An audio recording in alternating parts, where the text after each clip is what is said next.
Ang ganda! Ang ganda! Teka lang, hawak ako, girl. Hindi ako fit. Daddy, hindi ko kaya. Wait lang.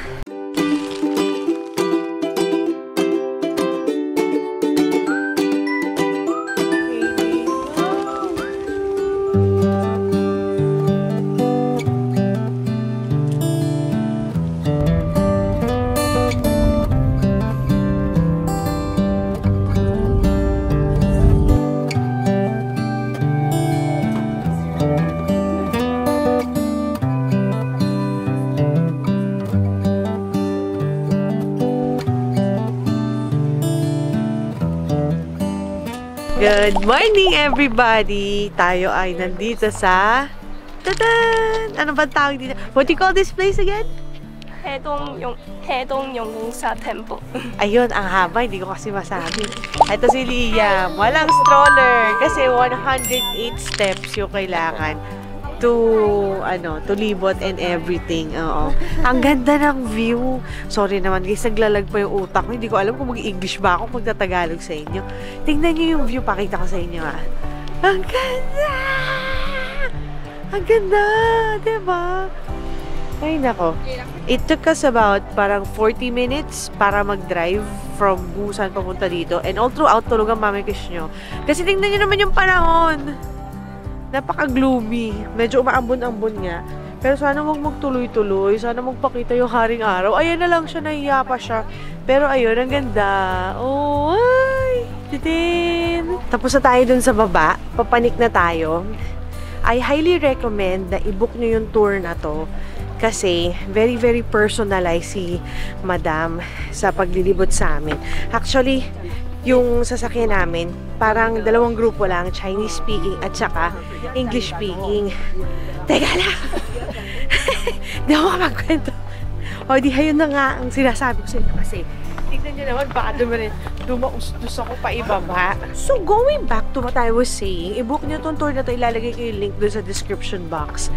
Kasi, sobrang ang intimate lang niya. Tapos, ang bait ni Madam. O, di ba nakahanap ako ng babysitter? Babysitter talaga. Tuwan-tuwa si Liam kasi nakahanap siya ng ate. You have to pag-wish si Daddy Justin. Ay, ito po. Pag nakuha mo daw ulit yung barya mo lang, magkakatotoo. Baka daw doon. So far away. Si Liam. Liam, are you having fun? Yes. Ang saya mo?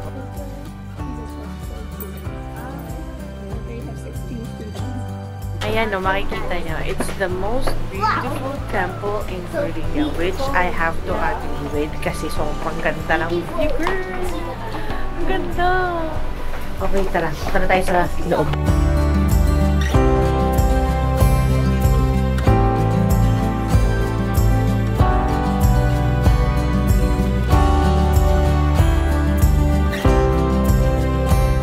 So, nakita nyo, diba, ito daw ang pinakamagandang temple sa buong Korea. Totoo naman yun. As in, walang tapon. Lahat ng sulok nito lugar na to, maganda talaga. Liam, anong ginagawa mo? I'm taking some good money.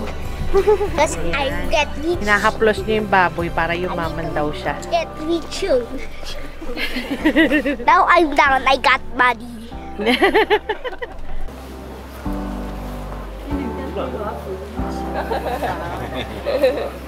Yes, 3 times. 3 times. Ah, 3 times. Pwede kayo. Okay, ready? Oh, yeah, 3 times.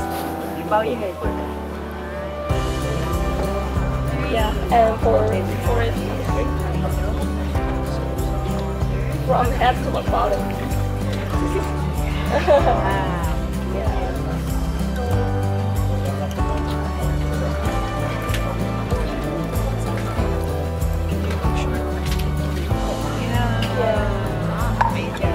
Did you say sorry? Bye. Sabi ni Daddy Justin, magpalit na kami ng religion para pumayat kami. Maging monghe. Magmonghe na lang kami. Grabe. Ang mga... Feeling ko, itong buong vlog na to, puro hininga ko lang yung kinuwento ko sa inyo. Teka lang, hawak ako, girl. Hindi ako fit. Daddy, hindi ko kaya. Wait lang. Feeling ko nasa pang 20 steps pa lang tayo. Buti na lang hindi lang din ganun kalamig. Kaya hindi rin mahirap huminga. Mahirap lang pag galing sa mga akyatan. Ito, tapos na kami sa sa temple. Pababa na kami. Ganda kasi by the sea, dami mo nakikita ng mga parang yung temple itself kung saan siya nakatayo. Ang ganda na yun pa lang. Yung temple maganda kasi parang kinip nila or ni-restore nila after nung Japanese invasion. So yan, pababa na kami. Nauna kami, dalawa kaming grupo. Maliit lang kasi ewan ko kung dahil Monday. So yung sabi ni Mami Chrissy, English speaking na group, kaming tatlo yun. Tapos may Chinese na group, yun dun sa driver kasi marunong siya mag Chinese. Tapos apat sila, tatlo kami. So ayun, so ito ngayon haba na kami, hawa ko kung magsasnacks tong dalawa. Sili, nung tumayo kami wala pang mga na ako, kain. Daddy. Oo, Pinawisa na ako. wala pang kain, wala pang gising. Ayun ang sigla-sigla na ni Liam. Oo. Ang dami mga kainan, mga shops sa labas. At may ice cream din tayo dito. Yung favorite ko, yun. Let's have some ice cream. You like? Okay, let's go.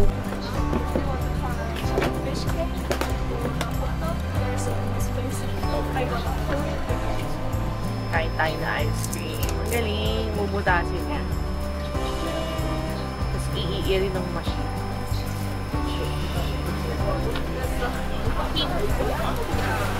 Ice cream lang yun, love. Tapos yan na nila. Yan na niya.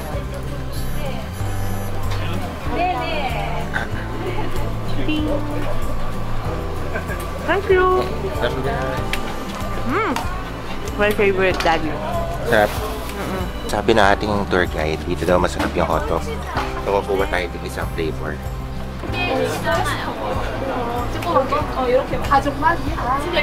Wow! Nakarami ka na ba? Sa'yo yan eh. Ikaw na pabili mo.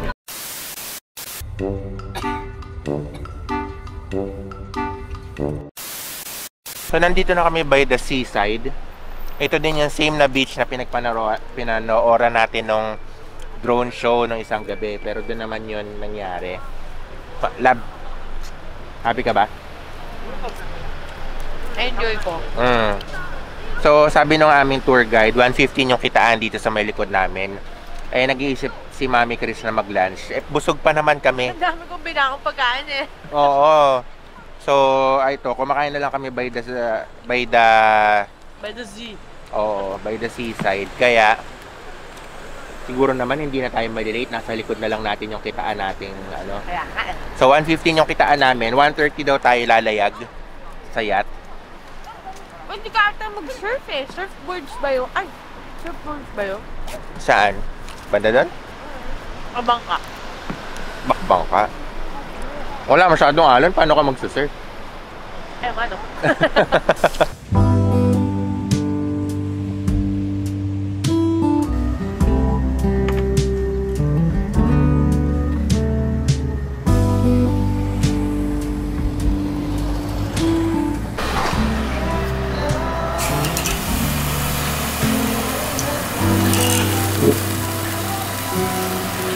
Sarap naman may pinya. Wow, that's you.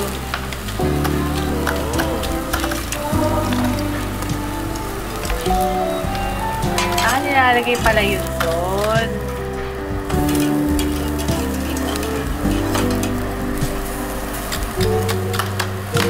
So, lunchtime muna tayo. Kain tayo sangyup. Okay. Unlimited sangyup tayo na ba? Namimiss na daw ni Liam. Sino? Daddy. Yung tour guide namin. Mamaya hanapin natin yung tour guide. May ano pa kami, may yacht experience. Ooh, exciting!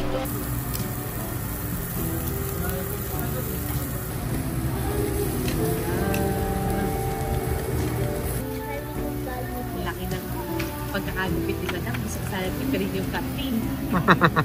Pero sige, pagpagyan natin.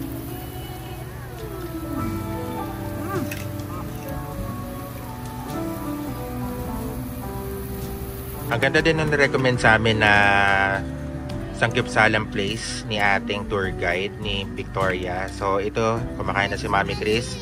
Na-miss mo na siya. At ito ang recommend niya. May view talaga siya, oo. So by the seaside kami kumakain. Ayun. So ngayon, naghihintay na lang kami ng final bill reveal. Hindi na po makausap ang ating champion. Love, iba yung lasa ng karne. Masarap. Medyo premium yung lasa ng karne dito, ha. Tsaka may tigaluto tayo. Tingnan nyo naman. Dahil ba yung sa pinya, love? Kanina ko pa inaabangan yung subo. Ang tagal. Kaya mo yun, Daddy. Ayun. Basta. Sarap. Dito pa lang naman, ramdam na ramdam mo na yung layo. Nung karne pa lang, love, masarap na, no? Karne. Nung karne, masarap na. Iba pa yung lasa nung ano, yung sausaw. Asin, masarap. Oo. Si ate nagluto lahat.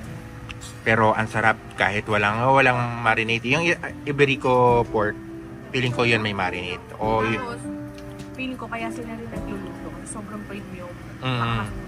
kamasira pag iba nagluto. Tapos tong sausawan na to, sobrang sarap. Parang suka na matamis, no?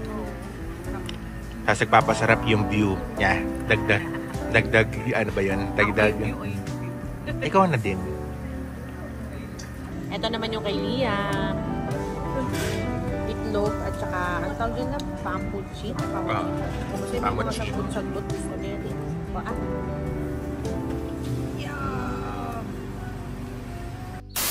After ma-food coma ni Mami Chris, andito na tayo sa boarding platform. Sasakay tayo ng yacht. For the first time in my life, Daddy. Oo.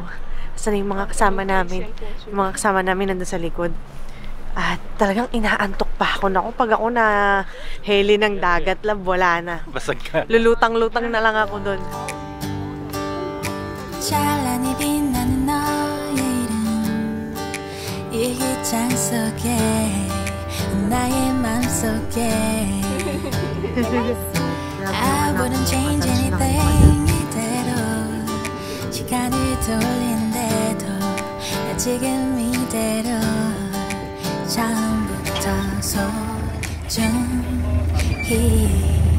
담아온 나의 이야기 내게 달려가 날 안아줄 거야 오늘은 말할게 I love you till the end It's more than just a feeling 이렇게 말해줘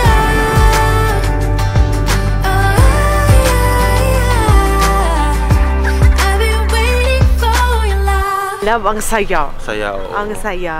Grabe. Very memorable. Tapos may palibre pa silang souvenir. May souvenir pa, oh. Tingnan nyo. Pakita ko sa inyo. Picture! Dan! Ito namang isa, hindi mapigilan. Kanina, may libreng picture, oh. Pinicturean kami dun sa loob ng, ay, dun sa Mayate. Tapos may printer sila dun. So, ayun. Daddy, that was 10 out of 10. Oo. The yacht is a must-try. Sobrang ang saya. And please try this ng gabi. Next na pagpunta namin sa Busan, tatry namin yan ng gabi. Tapos may fireworks.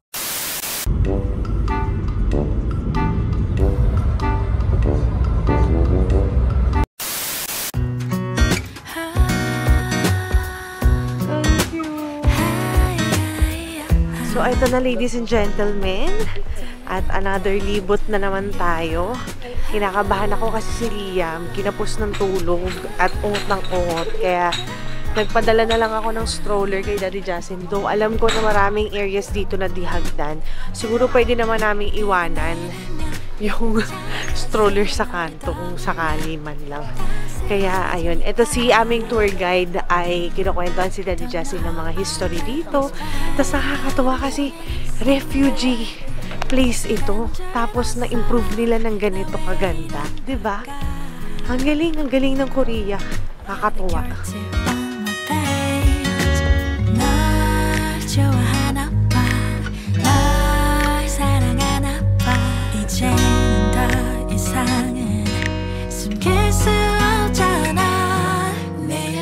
ayan, katulad ng sabi ni Mami Chris, nandito na sa Gamcheon Cultural Village. Ang ganda siya, maliit lang.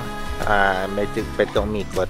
Tapos free time na namin to. So from 3:50 hanggang 4:50. So isang oras din. Akala ko nga kanina, last activity na namin yung boat ride o yung yacht. Hindi pa pala. So meron pa nito. Kaya ito, mag-ikot muna kami. Tapos sabi ni ate, tapos namin ikutin, pwede parang balikan na lang namin yung magagandang places para at least naikot na namin siya isang beses. So ayan, maraming mga pagkain, maraming kainan. Ang ganda. So ito, after no aming ride, comfort room muna kami para makaikot kami in peace.